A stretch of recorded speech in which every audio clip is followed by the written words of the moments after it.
After the productive first down play, it's 2nd and 6. Back to throw, it's Garbers. Gets it out quickly. A quick tackle made, but he's got plenty for the first down. Man down on the play as the officials take a break to let him be checked out. It'll be a 1st and 10 from the 29.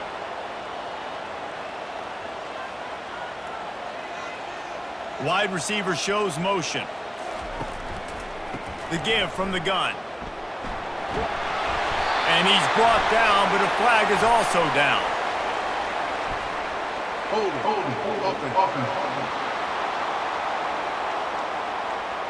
Holding penalties, the ultimate drive killer. We'll see if it costs this offense here.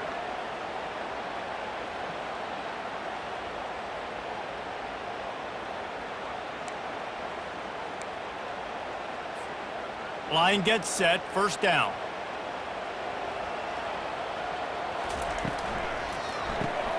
Here's a quick throw out to the left. At the 40, there he goes. All kinds of running room. The 10. Touchdown, UCLA.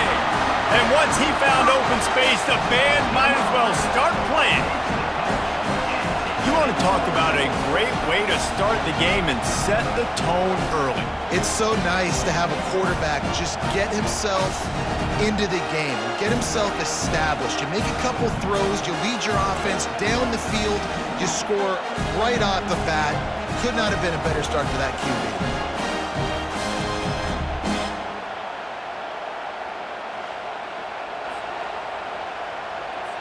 They'll try to add another to their lead. And with the extra point, they get the first 7 of the game. Quick strike offense on that 3-play scoring drive. And the points came courtesy of that 80-yard run to the house. He'll start the return inside his 5. He was looking for some running room, but not much to be found as he stopped at the 18. So the USC Trojans offense headed onto the field. Our first look at them today. And it won't be easy to throw the ball down the field today, David, because both of these teams have lockdown corners. I mean, these guys shut down half of the field. Playmaking cornerbacks that really can play man-to-man and lock down the best guys on the other side. Yeah, if I'm a quarterback in this game, I am taking a calculated risk if I'm thrown towards one of these two dudes because you're just asking to get picked off. Coming after him. Hit hard as he released the ball on that first down pass, and it never had a chance. The emotions and energy figure to be high all day, guys, because of what's at stake this late in the season. Really a must-win for both teams. These are the ones that get your blood moving, Reese. You get jacked up, man. You don't have to say anything in the locker room, give these big speeches. You know what's at stake, Jesse. You're ready to rock and roll. This is when you prove you're the big dog. Which is pretty cool, too, because it's been a long season. These teams obviously are both physically and mentally tired, but you're right. For this kind of game, this is the one you circled at the start of the year. You knew that this was going to matter. There was going to be a lot on the line. Now it's time to go out and prove you're the better team. And it's tough on the defense there. 3rd down, you're in zone coverage. Everybody's watching the quarterback, and you're trying to make a break on the ball, but he just got it out of his hands too quickly, and the throw was too accurate. Really nothing you can do there, and it's now a fresh set of downs. Pulls it and fires to the left. Looks as if we have an injury on that last play, and we'll take a break to check him out. This crowd, full throat, splitting the eardrums and letting them know it's going to be a long day. He leaves it with his back. And he's to the 48-yard line. That'll be good enough for a first down. And the legendary John McKay would be proud of the execution of the running game and picking up the first down. Yeah, the basic principles of the run game, right? The easy stuff, the boring stuff, not fancy, not loved. Everybody likes points and all that other, stuff that goes with it. But you got to get the good running game. USC doing a good job right. Well, it's plays like that that'll help this offense stay in rhythm all game long. If you can have that kind of success on first down running the football, it just opens up your entire playbook moving forward. They knock him down at the 40, but he picks up 5, and it'll be enough for a first down. Man, this guy is exciting to watch. When he has the ball in his hands, he can make magic happen. They're going to throw it to him. They're going to hand it off to him. They're going to get him the ball in a variety of ways, and they're doing it early in this game. Off the RPO, complete. And he'll step out of bounds after a very productive play. Well, we knew coming into this game, this offense was going to try and get this receiver involved and get him involved early. So here they are just finding an easy completion. It's not a touchdown, but they just want to get this guy lathered up and get him into a rhythm. Give to the running back. And he'll be taken down, but he does have enough for the first down. I love when players understand situations and they understand where the first down marker is and they understand where I got to get to. A lot of people you'll see run north-south and try to bounce out wide and make big plays. Sometimes it's not about making big plays. Sometimes it's about getting that first down to make sure I get an extra set of downs instead of trying to make those big touchdown runs. And the defense holds firm. No pickup at all on that play. The victory bell's not some manufactured, concocted trophy, guys. This thing actually used to be on a train. That is so cool, and the origins of the story of all these rivalries and the trophies, Jesse, it's so cool. It's fun to find out about, and these guys out here are learning on the job about it. Yeah, it's just really such a point of pride, the victory bell. Not just here in the city of Los Angeles, but to these kids, there's just a different energy in this game. It is getting loud as this crowd tries to help its defense. Handoff from the gun. Knocked off his feet, but not before he picks up 6 yards down to the 10. Man down on the play as the officials take a break to let him be checked out. Going to work on second down in the red zone is still some ground to cover to pick up that first down. Off play action. Fires to the tight end. That completion will take it close to the 5-yard line. They'll mark it at the 6. It must be nice for this quarterback knowing he's got this type of athlete playing the tight end position. That can work the middle of the field for him. He's a guy who can stretch it vertically as well, but this is a guy the QB will look for early and often in this game. Back to throw, it's Moss. He makes a grab, and he's into the end zone. Touchdown, Trojans. And what a nice start for this offense. The throw game getting working, getting the touchdown pass. This quarterback getting a little bit of confidence. This passing game getting in a rhythm. Nice start for this offense.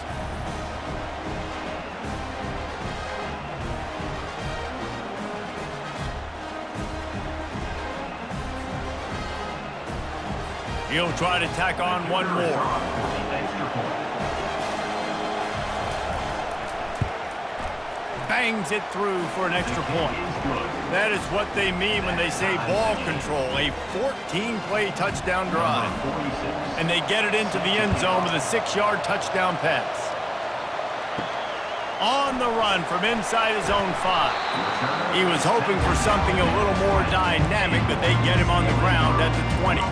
UCLA will go back to work on offense. After standing on the sideline and watching that long touchdown drive, they really need to put something together to give their defense a rest. And that's a real thing, man. Like, you played a lot of plays, you get worn out, you need a chance to go decompress on the sideline, get some oxygen. Palmer, now it's on this offense. Yeah, this is the definition of complementary football because it's a two-pronged problem. You've got to score points and answer, but you've also got to take your time and give your defense an opportunity to get their wind.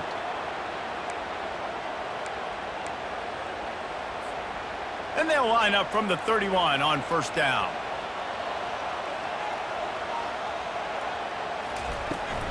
Right back to the well.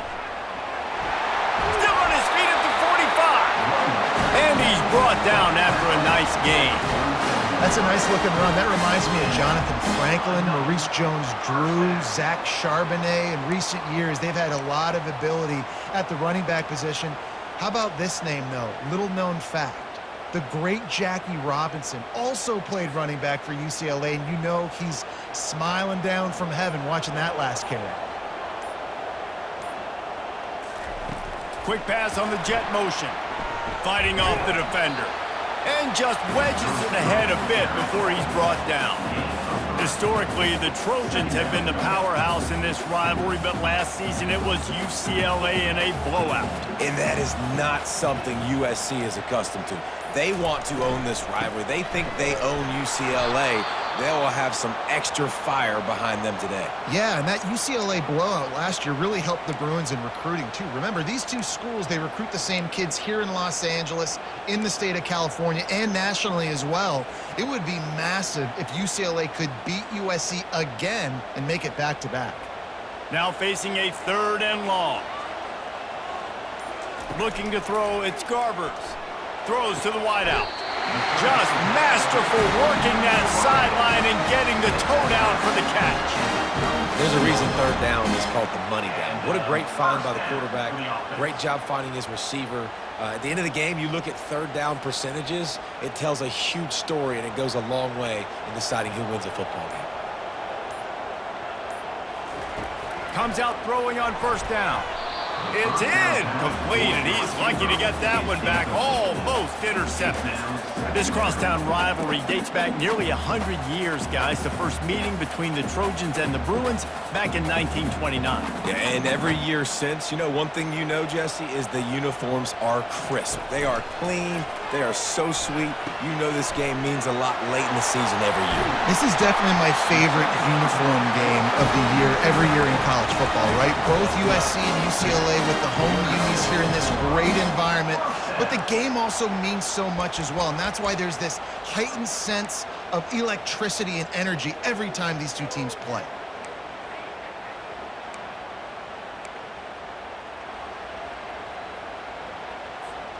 And the Bruins will snap it on 1st and 10.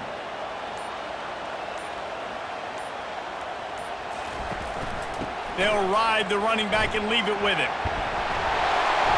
And he's able to bounce off one tackle for a solid pickup. It's really frustrating when you get a guy in his spot. He's in the hole. He's there to do his job. And you can't get the guy on the ground. That's your job. Get him on the ground. You know, especially a guy that's not a huge back, you got to make that tackle. You can't make it easy on the offense where now they got a manageable situation. Quickly complete. They make the stop, but not before he sets them up with a 1st and goal from the 10. Man, it's so important when you play QB. I got to know when to put some air on it, and I got to know when to rocket that thing in there. Work in the middle of the field. He knew he needed the rocket. Threw it in there. Great job, great catch.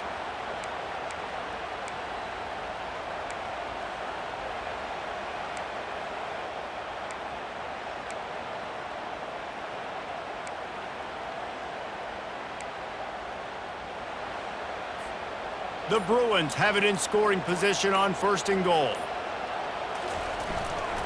They'll try to get it in with the run. They get him down after a 4-yard gain to the 6.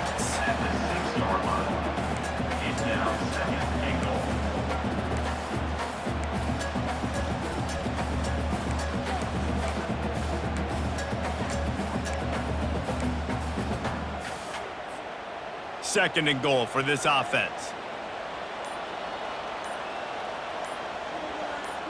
Looking for a man. It's Garbers.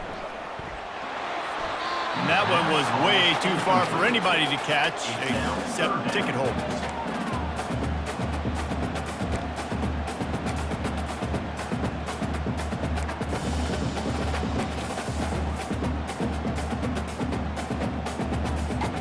The 12th play of this drive, the defense trying to dig in on 3rd and goal.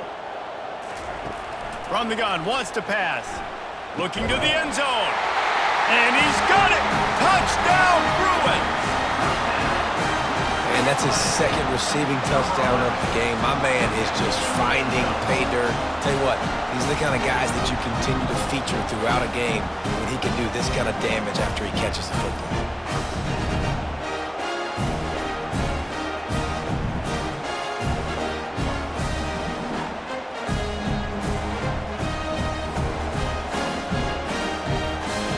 Lining up to tack one more onto that lead. And the PAT gives them a 14-7 lead. Let's go to the studio now and check in with Kevin Connors. Kevin, what do you got? Boys, if it's happening.